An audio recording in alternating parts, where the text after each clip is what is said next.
Good morning. How are you doing today? Hi, Ara. I'm doing well. How are you? Doing fantastic. I got to tell you, Queen Charlotte is the very reason why my town, Charlotte, North Carolina, exists, because it's named in her honor. That's right. Oh, we've got that gigantic. Do you know the story? Not the full story, but I'm getting a story from you guys. I mean, this is what makes it so incredible, because having a podcast companion now to me, you are educating as we grow forward with a story. Yeah. And less about Queen Charlotte and more about, I think, the people who are bringing the story to life. I love to talk to creatives about how they create, about their craft. So yeah, that's really what we get into.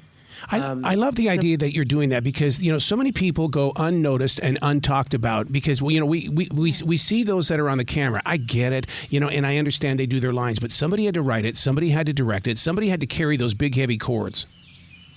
Right.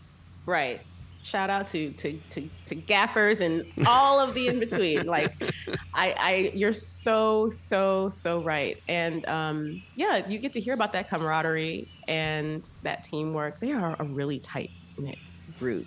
I always have a look in the creative teams, because they're just such a tight knit community, family, really. And I love.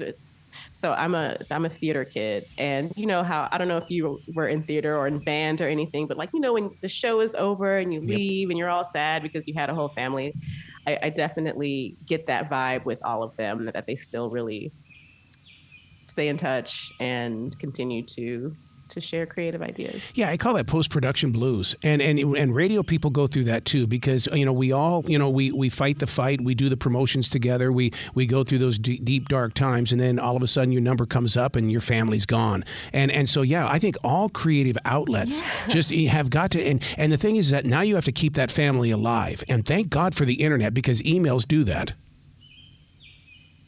Yes. You get me. Yeah, yes. I do. But I want to know how you got on the inside. What's the secret? How I got on in the inside? Yeah, because not everybody's getting close to Tom. I mean, come on. You landed a conversation with Tom. I will just say, Tom Verica is very, very, very generous. I don't know if anyone listening remembers when Scandal was on the air. Mm-hmm. Tom was on Twitter. Okay, he was accessible. He's very generous, and actually, what we learn a lot about Tom on this podcast is that he fosters an environment in which the up and coming cast, those new faces that we're talking about, can thrive. He's an educator on set, and he brings his acting experience and his directing and producing and editing and all of the things experience to that set and to all of those creative meetings. So all I can say is he's extremely generous. And Shondaland, works magic in making people available. But see, that's what I love about so many of these writers and directors nowadays, is because they paid their dues and they didn't forget about those that walked the walk with them when they were totally unknown. And they go, man, you were there for me. And that's one of the reasons why I like talking to these unknown musicians, is because nobody knows them, but yet when they make it, then they're going to go, oh my God, Arrow, do you remember when we had 5 people in that bar that night? And, that's what it's all about to me. It's the growing period. Yes, I agree. Which, and I got to bring it back to Charlotte. I feel I really do love this show. Like, I feel like we are in the thick of a growing period. Yes. So we have such good stuff to chew on the podcast. But yeah, I'll have an opportunity to sit down with, I'm sorry, I spoke with Shonda Rhimes, and I spoke with executive producer Betsy Beers.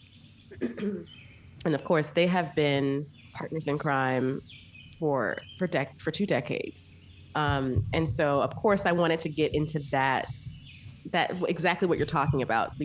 What's it like working together? Mm-hmm. When the lights are all away and everyone's gone and you're, sitting in that room together, your sleeves are rolled up, and like, what is that like? Because they are so successful and have accomplished so much, they changed Thursday nights at one point in our recent history. So, hearing what that is like, hearing what makes Betsy a producer's favorite producer is really fascinating to hear. I keep hearing from so many people about why Bridgerton, why Queen Charlotte. What is it about the global fascination? And of course, my heart is saying because we love royalty. We love that story. Yeah. And you modernize it in a way that says, I can be a part of this. Let me go to the mall and see if I can find some clothing that looks just like this. Yeah. Some Queen Charlotte core. Yeah. Yeah, I know. I'll say that again because my computer just binged some Queen Charlotte core. So I think I'm all about story. Okay, so yes, the royalty, and I thought it was so bomb that the show premiered during the coronation of King Charles. Yes. That was so brilliant. I was like, Shondaland, you have blown my mind. You are all so smart. So yes, we love royalty. And then when that kind of wanes, you've got all of this opulence and you're like, okay, my eyes have eaten, I'm stuffed. You're left then with these facial expressions and the stature and physicality of the characters, and all that is said in those moments and all that's not said. I gotta say, for the stuff that's not said, this show is so good. So I think that is what brings people back to it, and has fans really excited about Queen Charlotte because they know it's a prequel. They know it's about Queen Charlotte, and we've all wanted to learn more about Queen Charlotte, and we have that opportunity. It's the story. I think the story just brings people back, and Shondaland brings people back because Shondaland knows how to do a good backstory or a good flashback. So it's like supreme. It's a delicacy. I gotta say. So I think that's what brings people to Queen Charlotte and back to Bridgerton. Well, and it's the pacing too. I mean, because that pacing is so important. You are not rushing me. And I think that's one of the reasons why I like binge watching, is because we're not trying to get this thing done in 2 hours and 15 minutes. And so the pace, so I can get into the character, I can study how they speak. And more importantly, this is what I love about a lot of shows, especially with Queen Charlotte, facial expressions. Because so many people are so cold-faced right now, but man, not on Queen Charlotte. Whoa, especially in a world where we're all on Zoom. Yep. Or like, if I'm not on Zoom, and then if I'm on Zoom, I'm still not giving eye contact. I'm like looking into some obscure corner of my screen. I'm at the grocery store, not looking at people. To be face to face with these expressive faces, I think hits us in ways more now than maybe before. So I agree. I love facial expression. I love facial expression. Don't you like being on this side of the entertainment industry in the way that, if somebody, and they asked me, do you want to talk with Elton John or his touring manager? And I chose the touring manager because I felt like there's a better story there. And that's what I like about what you're doing with your podcast, is that you get to go in and get the story. And it's like, now I watch an episode. Now let's go talk about it. You totally get me. Yeah. And okay, so I speak with the choreographer. Yes.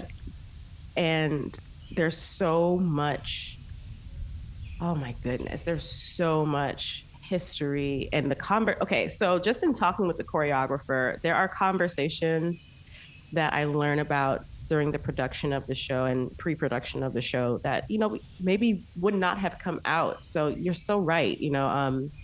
Everyone has a different purview and kind of point of view. So what Jack Murphy, the choreographer, brings to Queen Charlotte and all of the ball scenes, everyone loves the ball scenes. Yep.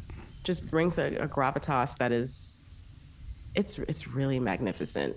The history and the choreographer's personal story too that he kind of brings to the show. So you've got to hear that. You've got to listen. You've got to listen to that. You know what I love about those ball scenes is the fact that I'm also a mobile entertainer, and I keep waiting for another cha-cha slide or some sort of dance to come out of it where people, you know what I mean? I mean, because we see it on Queen Charlotte. I want it at my party. We're going to dance like this because they did it.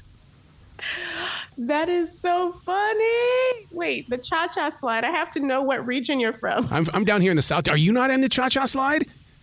I my formative years are outside of Chicago. That's where the cha-cha slide originated.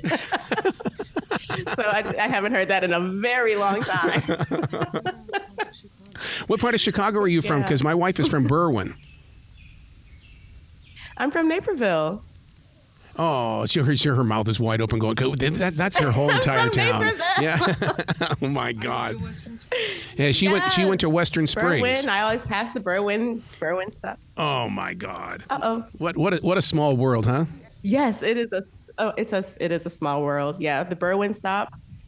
Always got off at the Berwyn stop. Wait, isn't that where Brookfield Zoo is too? Yeah. But that's in Brookfield. That's in Brookfield. Yeah. So, wow. That's the Brookfield stop. Well, see, this Midwest, what up? Hey. This explains your story then. This is why you like sharing the story, because you come from that Chicago area, and it's all about getting into the heart and soul of creativity. No matter where you are, there are no fences up anywhere. If you're creative, you're part of this family.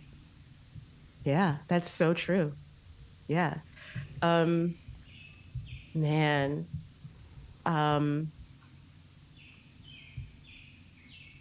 You're absolutely right. Chicago, growing up in and around Chicago definitely shaped me to want to go into the creative fields, for sure. I mean, I wanted to be an oncologist for a long time, and then a long time meaning like 7th through 9th grade, and then I was like, no,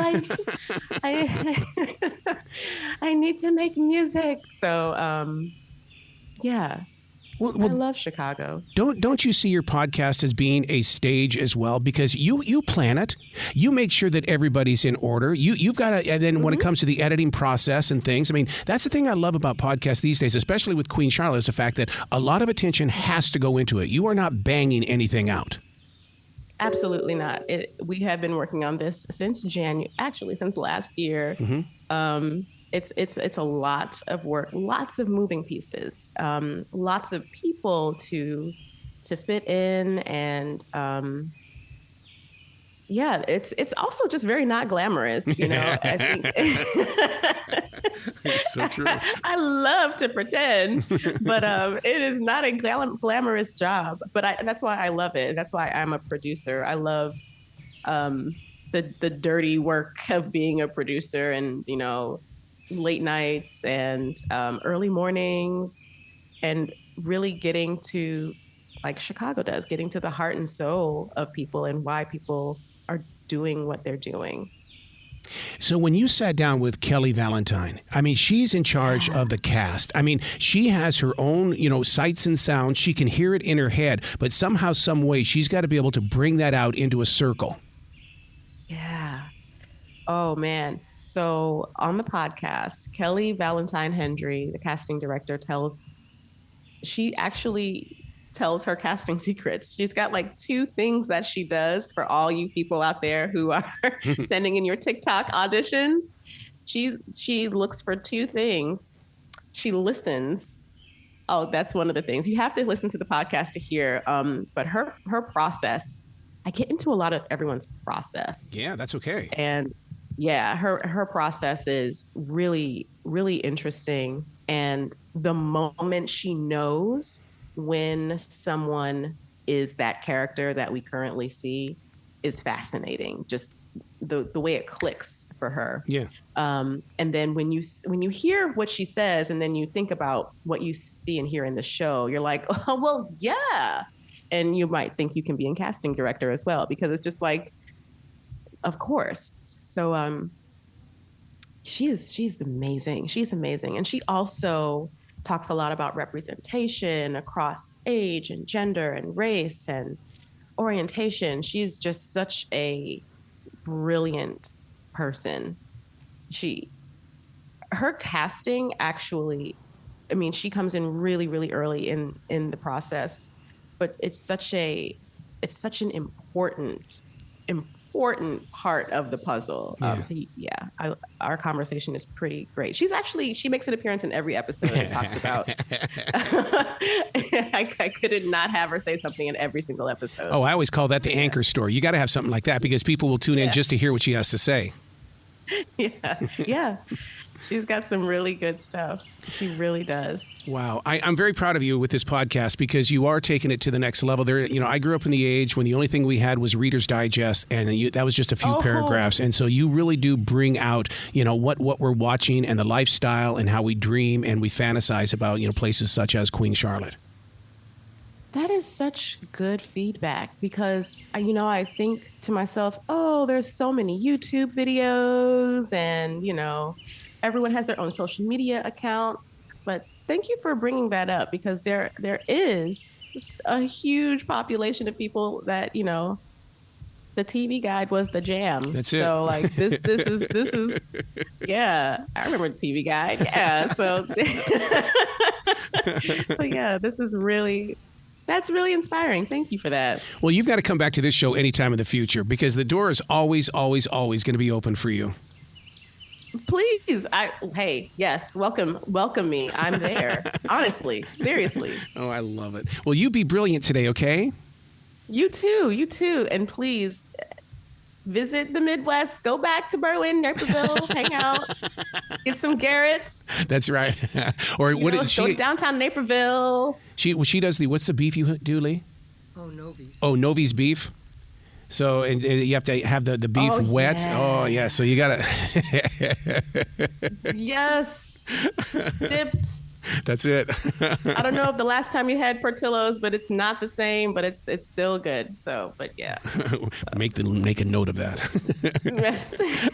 Well, you be brilliant today, okay? You too. Take care, both of you.